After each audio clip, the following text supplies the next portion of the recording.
Welcome back to Shape of the City. About 40,000 pints of blood are used in the United States every day, and it can take as little as 3 teaspoons of blood to save a baby's life.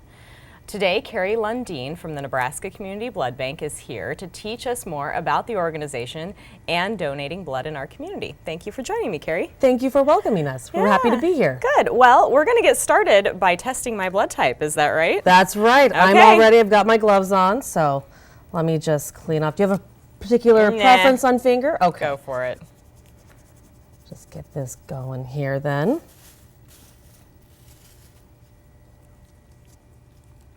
Now we do use just a lancet that they use on babies in the hospital, so it's not a big needle at all.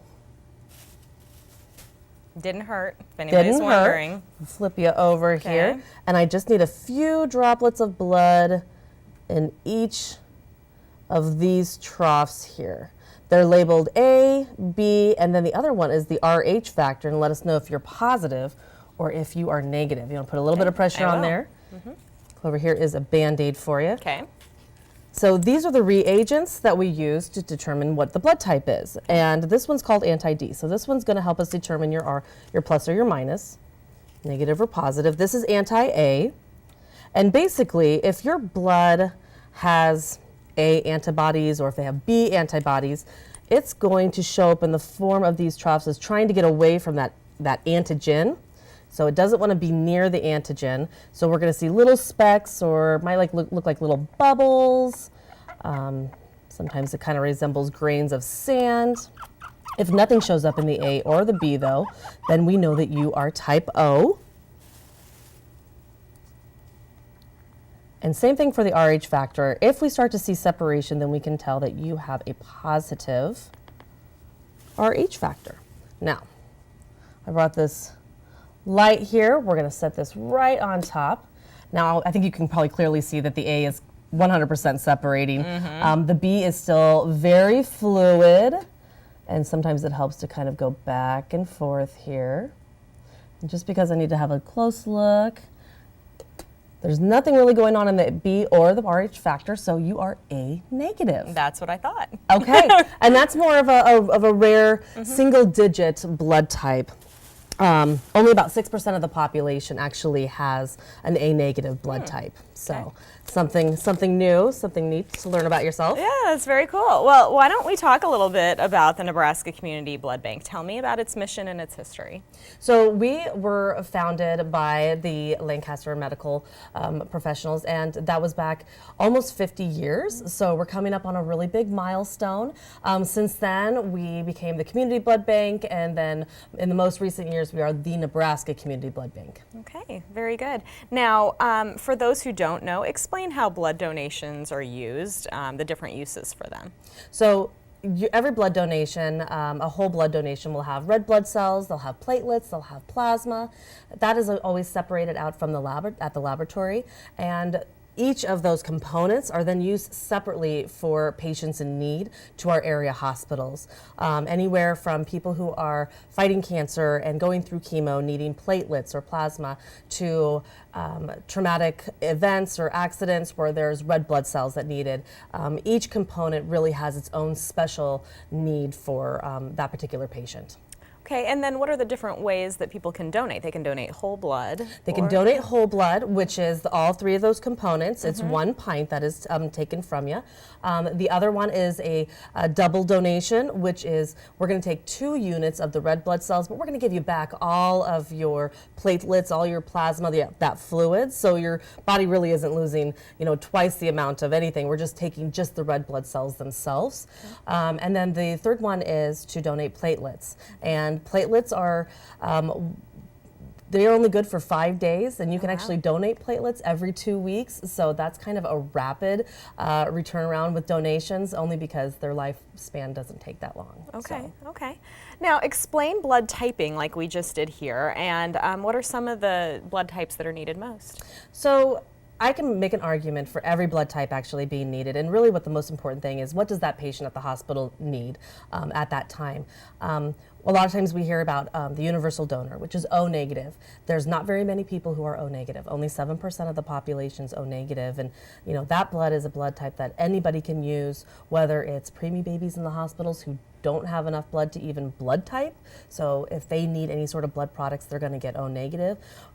Or an accident out in the middle of I-80 where the helicopters carry O negative blood, they're not going to have time to type that person. So if they need blood right there on the spot, they're going to get O negative blood. But across the board, if you look at O positive, which is one of the most common blood types, they can only get blood from other O's. Now, O negative, O positive, but so there's always a large demand for the larger the group of people who have that blood type, there's always a demand for that. And then you can counter with the more rare blood types, which is a lot of those are going to be those negative blood types, A negative, B negative, AB negatives, all those single digits. Well, we just need more people to be out there and donate because there's just not a lot of them out there. Okay, very good. Now, how are you able to type someone at one of your events? Do you do it the same way? Yeah, pretty much. We do a lot of health fairs. We do a lot of lunch and learns. We blood type at our high schools. Really, it's just a really great opportunity to teach someone something about themselves that they don't already know, and a one-on-one conversation about the benefits of donating blood and what that blood type means to our hospitals and area patients. Okay, very good. Now, what should someone keep in mind before and after donating blood? The most important thing is to be hydrated. Okay. And hydration usually takes between 12 and 24 hours. And so I always tell people, hey, start drinking really good fluids about 24 to 48 hours before you plan to donate. And of course, we want you to make sure that you're having good, healthy meals. So some people get it confused with getting your blood drawn at the doctor's office where you need to fast. And we do not want you to fast. We absolutely want to make sure that you are eating a good, healthy meal so that your body is prepared and ready to donate that pint that we're taking from you. Okay, very good. And then afterwards you get cookies and snacks, right? Yes, the cookies, the juice. We have the stickers that say I do it for the cookie, and it's true.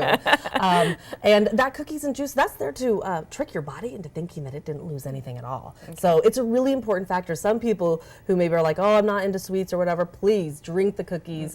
Drink the juice, eat the cookies, and help your body recover from that. Okay. So tell me, what are some of the misconceptions about being able to donate blood? Well, a lot of what people maybe not know, but FDA regulates all of those medications and those travel deferments and that you hear about of people not being able to donate. One misconception is that a tattoo, you have to wait a year, but you don't. You have to wait 30 days. However, if you did get a tattoo over in another country, we don't regulate those laws or how that tattoo parlor is run. So there are some specialized deferrals, longer deferrals for that, but here in the United States it's 30 days. Again, people who maybe couldn't donate 5 years ago, even 10 years ago because of an FDA regulation, the FDA does update and change regulations, especially with medication. So it's always great to have them call into that office at 486-9414 and ask, I'm on these medications, can I donate, am I eligible? Only 37% of the population at any given time is eligible to donate, and out of that, only about 7% of the population does donate. So we would like to, anybody that can have the opportunity to, but thinks maybe they can't, we just would like them to call and ask. Okay. Now, coming up in January and February, it sounds like you have a lot of events. Yeah, January is National Blood Donor Month, so it's a really important month to honor all blood donors and recipients.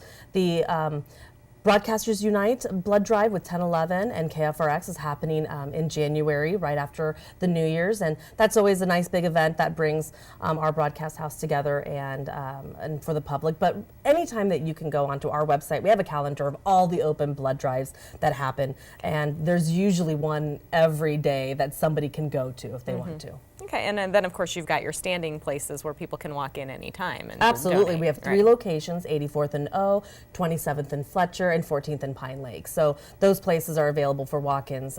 They have differing times depending on early morning hours and late evening hours on different days, so be sure to check that out on the website also. Okay, very good. Now, how can viewers find out? Oh, we just covered that, where they can find out about those events. So I'm guessing on your website, and is there a number to call?